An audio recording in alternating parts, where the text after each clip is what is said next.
Semangat pagi dan salam sejahtera untuk kita semua. Siswa SMA, MA, dan SMK di seluruh tanah air, kelas online PPKN kembali hadir menyumpai kalian semua. Kali ini kita akan bersama-sama membahas nilai-nilai Pancasila dalam kerangka praktik penyelenggaraan negara bagian yang pertama. Siswa sekalian, pembahasan pertama kita adalah tentang sistem pembagian kekuasaan negara. Kekuasaan merupakan kemampuan seseorang untuk mempengaruhi orang lain supaya melakukan tindakan-tindakan yang dikehendaki atau diperintahkannya.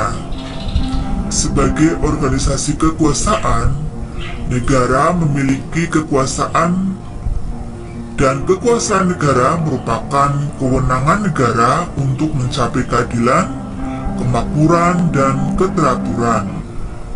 Menurut John Locke, kekuasaan negara ada 3 macam. Yang pertama, yaitu kekuasaan legislatif, kekuasaan untuk membuat atau membentuk undang-undang, kekuasaan eksekutif, kekuasaan untuk melaksanakan undang-undang, dan kekuasaan federatif, yaitu kekuasaan untuk melaksanakan hubungan luar negeri.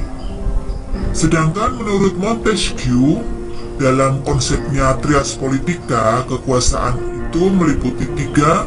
Yang pertama, kekuasaan legislatif, yaitu kekuasaan untuk membuat atau membentuk undang-undang, kekuasaan eksekutif, yaitu kekuasaan untuk melaksanakan undang-undang, dan kekuasaan yudikatif, yaitu kekuasaan untuk mempertahankan undang-undang, termasuk mengadili setiap pelanggaran terhadap undang-undang. Konsep pemisahan dan pembagian kekuasaan. Pemisahan kekuasaan atau separation of power berarti lembaga pemegang kekuasaan negara, dalam hal ini legislatif, eksekutif, dan yudikatif, merupakan lembaga yang terpisah satu sama lainnya. Sedangkan pembagian kekuasaan atau division of power berarti kekuasaan memang dibagi dalam beberapa bagian, tetapi di antara bagian tersebut ada kerjasama. Siswa sekalian, apakah konsep kekuasaan di Indonesia? Negara Indonesia menerapkan konsep pembagian kekuasaan karena di antara lembaga legislatif, eksekutif, dan yudikatif terjalin koordinasi dan kerjasama. Contohnya, dalam pembuatan undang-undang, DPR bekerjasama dengan Presiden. Adapun pembagian kekuasaan Indonesia diterapkan pembagian berdasarkan 2 bagian. Yang pertama, pembagian kekuasaan secara horizontal, yaitu pembagian kekuasaan antara lembaga-lembaga negara yang sederajat. Yang kedua, pembagian kekuasaan secara vertikal, yaitu pembagian kekuasaan antara beberapa tingkatan pemerintahan. Pembagian kekuasaan secara horizontal. Pembagian kekuasaan secara horizontal mengalami pergeseran setelah Undang-Undang Dasar 1945 diamandemen, di mana klasifikasi kekuasaan negara yang pada umumnya terdiri dari 3 jenis, yaitu legislatif, eksekutif, dan yudikatif, menjadi 6 dengan penambahan kekuasaan konstitutif, eksaminatif atau inspektif, dan moneter. Nah, siswa sekalian, kita bahas satu persatu. Kekuasaan konstitutif. Kekuasaan konstitutif yaitu kekuasaan untuk mengubah dan menetapkan undang-undang dasar. Dasar hukumnya ada pada pasal 3 ayat 1 Undang-Undang Dasar tahun 1945 yang menegaskan bahwa Majelis Permusyawaratan Rakyat berwenang mengubah dan menetapkan undang-undang dasar. Nah, siswa sekalian, jelas kiranya bahwa kekuasaan konstitutif di Indonesia dipegang oleh Majelis Permusyawaratan Rakyat. Selanjutnya, kekuasaan eksekutif. Kekuasaan eksekutif yaitu kekuasaan untuk menjalankan undang-undang. Dasar hukum dari kekuasaan eksekutif ada di dalam pasal 4 Undang-Undang Dasar tahun 1945 yang menegaskan bahwa Presiden Republik Indonesia memegang kekuasaan pemerintahan menurut Undang-Undang Dasar. Nah, jelas di sini bahwa kekuasaan eksekutif di Indonesia dipegang oleh Presiden Republik Indonesia. Siswa sekalian, kita teruskan kekuasaan legislatif. Kekuasaan legislatif yaitu kekuasaan untuk membentuk undang-undang. Pasal 20 ayat 1 Undang-Undang Dasar tahun 1945 menyatakan Dewan Perwakilan Rakyat memegang kekuasaan membentuk undang-undang. Jelas di sini bahwa kekuasaan legislatif dipegang oleh Dewan Perwakilan Rakyat. Selanjutnya yaitu kekuasaan yudikatif atau kekuasaan kehakiman. Kekuasaan yudikatif yaitu kekuasaan untuk menyelenggarakan peradilan guna menegakkan hukum dan keadilan. Pasal 24 ayat 2 Undang-Undang Dasar menyatakan kekuasaan kehakiman dilakukan oleh sebuah Mahkamah Agung dan badan peradilan yang berada di bawahnya dalam lingkungan peradilan umum, lingkungan peradilan agama, lingkungan peradilan militer, lingkungan peradilan tata usaha negara, dan oleh sebuah mahkamah konstitusi.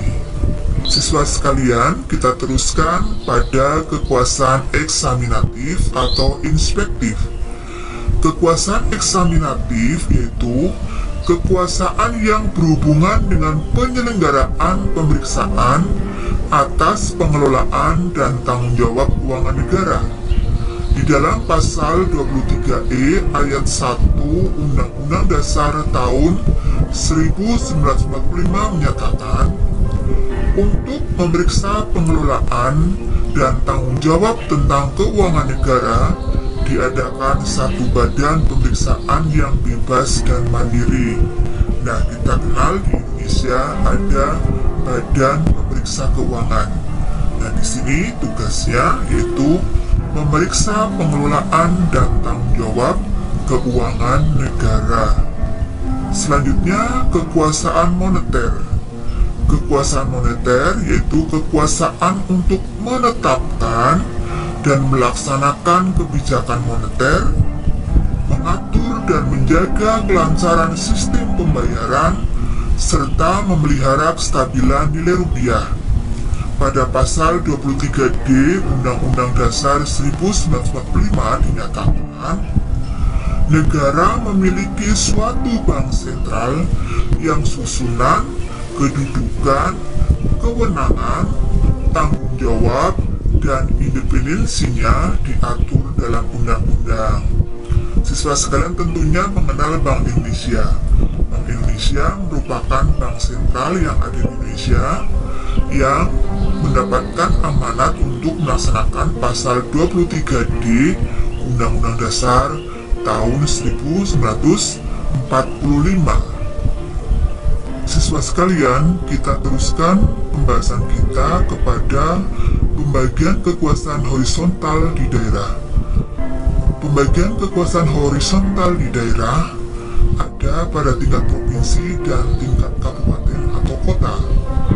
Pada tingkat provinsi, pembagian kekuasaan berlangsung antara pemerintah daerah, dalam hal ini kepala daerah atau wakil kepala daerah, dan Dewan Perwakilan Rakyat Daerah atau DPRD.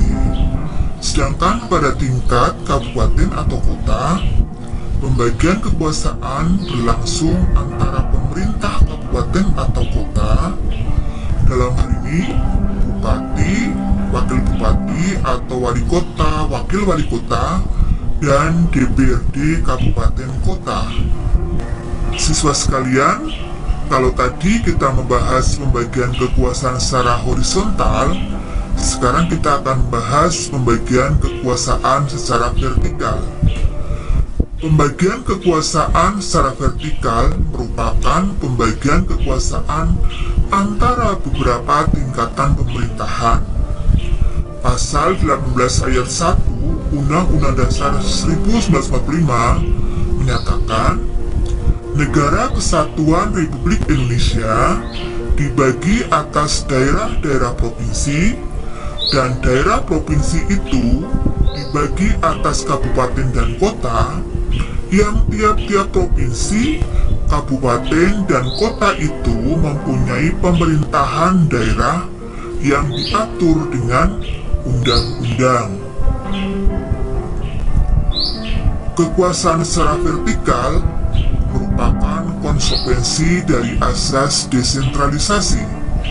Dengan asas desentralisasi, pemerintah pusat menyerahkan wewenang pemerintahan kepada pemerintah daerah otonom, dalam hal ini provinsi, kabupaten atau kota, untuk mengurus dan mengatur sendiri urusan pemerintahan di daerahnya, kecuali untuk urusan yang menjadi kewenangan pemerintah pusat. Nah, apa saja kewenangan pemerintah pusat?